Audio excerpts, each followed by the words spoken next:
Okay, today I'm going to be demoing how to double pour your impression. So that would mean that in the past when we said double pour, we double the measurements. Today we're going to be using stone buff. As you can see, it's the yellow one. Okay, we have our dental vibrator, have my water already pre-measured out to 60 because it was originally 30, but I doubled it to 60. Okay, my stone is going to be at 100. Okay, notice that I have a little bit of extra water in a cup off to the side, a little bit of extra stone off to the side. I have my tray tree here. I have my knife because I already trimmed my peripheral row.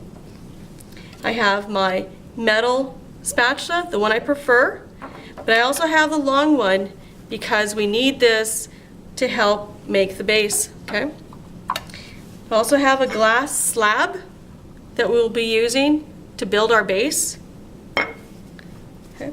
Notice that here I have my impression wrapped up in a wet paper towel. I took my maxillary impression. It's can't say it's very good. Cut off the distal, but it's an impression just for the demo.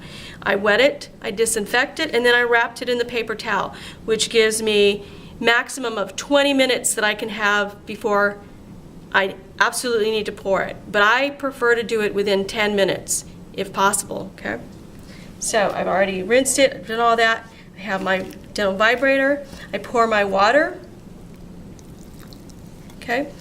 Now, I start slow mixing it before, noticing that with stone it's a lot stronger, there's more filler in it, so it's going to seem a lot thicker than the plaster. It's going to feel like you almost didn't put enough water, okay? And I may have, because I've measured out really quick, so I'll add just a little bit of water in there, but it will feel like it's super dry compared to how your plaster felt. Okay, once I get it kind of going and I've already incorporated it all, so this is kind of what it looks like. It looks real dry, real thick. Okay, I put it on my dental vibrator, turn it on, I push down so you don't hear the noise, remember? Push down, and I start mixing it because I want to get those bubbles out. Again, you're looking for a creamy, homogeneous, okay, not as creamy as your plaster. You want to make sure that there's no dry stone in there that you haven't mixed. Turn that off so you can see how thick it looks, okay? However, when you get ready to do it in the tray, and I always just like to put this on top. When you get ready to put it in the tray, it will run through, okay? Again, you're going to use the same concept. Move it, put it down a little.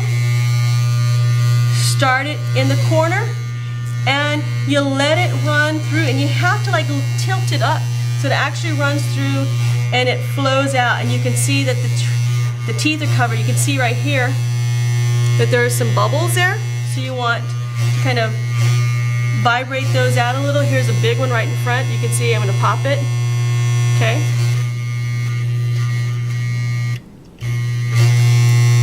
And you continue.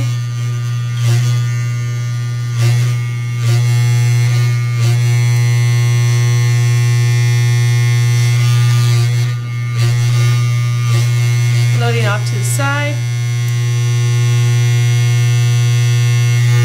What you don't want to do is you don't want to over vibrate it. You don't want to get too many bubbles on it, okay? Once you have it like this, you smooth it out, okay? You can use your cup with your water, smooth it out. Try to get it as even as you can. Then place it in your tree tray, and then you leave it, okay?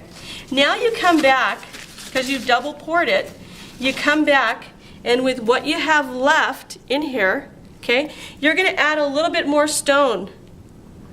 Just a little bit more stone, because you don't want the base to be as soft as that one. Okay, so I'll move this off to the side a little bit so you can see what I'm doing here. So you add a little bit more, but you have to do it quick. You can't wait too long.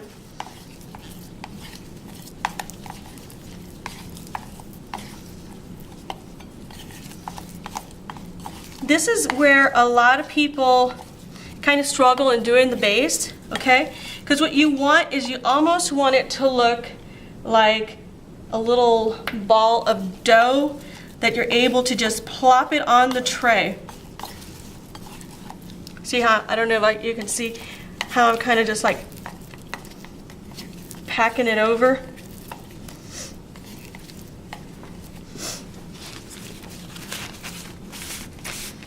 Try to keep this as clean as I can.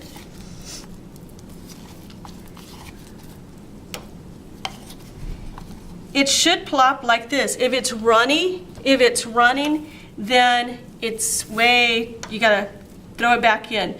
You should be able to, and you'll get your water, because this is where your water is gonna come in handy, because you wanna keep your spatula clean. You don't wanna add too much water because then you'll make it runny, okay? This is where I say that the other spatula is really good for this. Of course, we don't have enough of these, so main thing is share. And the more stone and plaster you can get off of this now before you put it away, the better, because if not, you're going to be doing it afterwards, okay? Okay. So, you wet your spatula, and you want to make your base, okay? You want to make it, it should stay firm. You don't want it to just water out like that. You want to keep it. Now, it depends on what you're working on. If you're working on a base for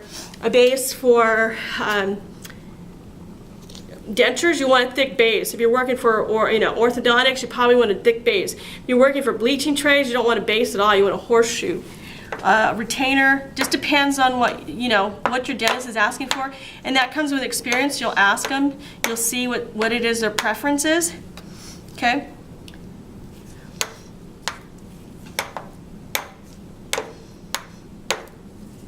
Once you see that it actually just stops spreading out, it kind of stays the way you form it, then you can start flipping it over. Now, I took a maxillary, so remember from your lecture, from your notes, the maxillary is going to have a point in the front right between the centrals, okay? So I'm going to kind of save myself as much time as I can by preparing my base and the shape of how I know I'm going to want to trim it, so I can save myself time at the trimmer.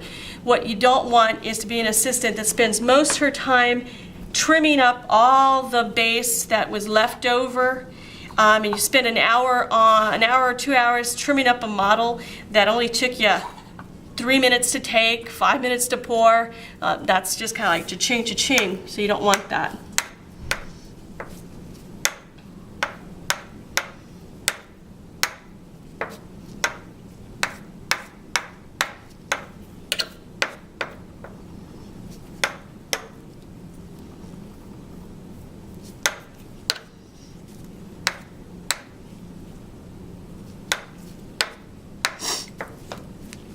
Okay, we're gonna go ahead and try it. See how it is.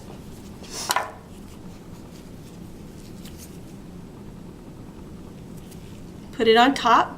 Okay, this is very important. On this part, you want to make sure that you come down and that you see that your model, your tray is like this and not like this. You don't want the handle sticking up like that because you're going to spend a lot of time at the trimmer. You want to come down again at eye level and make sure. Once you see that it's good, then you can start bringing it up just a little bit.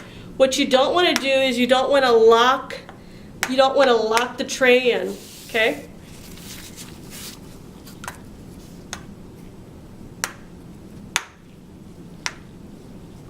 Okay.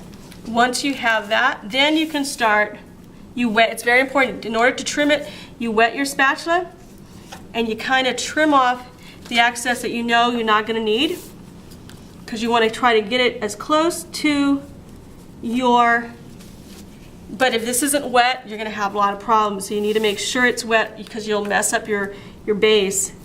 You got your heels, and you'll read about how your heels need to be up in front, right between the centrals, as much as you can.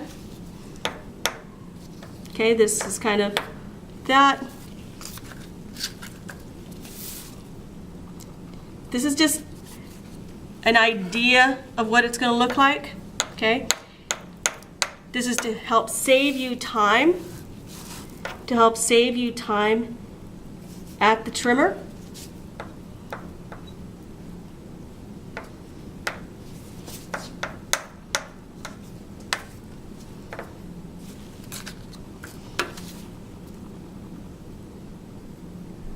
What you don't want to do is you don't want to lock in your tray. So you want to make sure you're able to see it.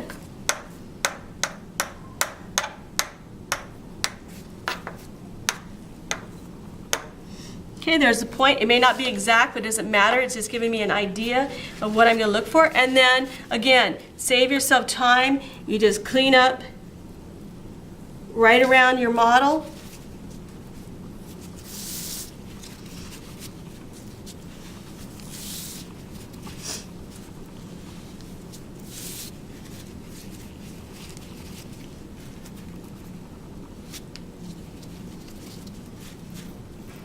Okay, this is a double pour. You took your impression, okay, you poured it, you did your base, you worked on your base, you kind of got it in the shape that you know you're going to want. Main thing again is that you look down here and make sure that your handle is coming like this, not like this, that both sides are even. Look from the back. Make sure, because that'll be so important when you're there. And I can see that I left, I still have a little bit of time, working time. I can pull some of this extra off the back.